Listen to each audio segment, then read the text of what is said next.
All right, let's address the elephant in the room. Does calling time perception a quantum biological gate just sound like fancy jargon, or does it actually mean something? When we dig deeper, it turns out there's more substance to this idea than you might think. Time perception bridges the quantum and classical worlds because it requires interpreting chaotic, probabilistic states and transforming them into a coherent, ordered flow. This process is surprisingly similar to how quantum systems behave. At the quantum level, particles exist in a state of superposition, meaning they occupy multiple states at once until they're observed, collapsing into a single outcome. Human time perception works in a strikingly similar way.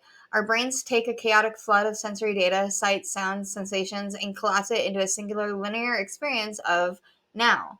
This act, focusing and interpreting reality, mirrors the quantum process of collapsing probabilities into an observable state. Then there's the concept of measured induced inversibility in quantum mechanics. Once you observe a quantum state, that observation introduces an era of time. An event becomes fixed, irreversible. Human cognition does something similar with memories. When we encode an event into memory, it becomes a part of the past, unchangeable and irretrievable except as a reference point for planning and learning.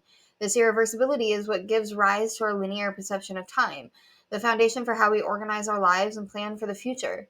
Finally, let's talk about neural coherence.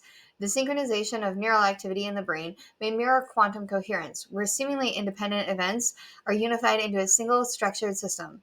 This coherence represents the biological collapse of chaotic sensory input into a unified timeline, allowing us to perceive time as sequential and structured. Far from being buzzwords, these parallels highlight how time perception is fundamentally connected to the quantum world within the biological, creating the cognitive framework that allows humans to thrive.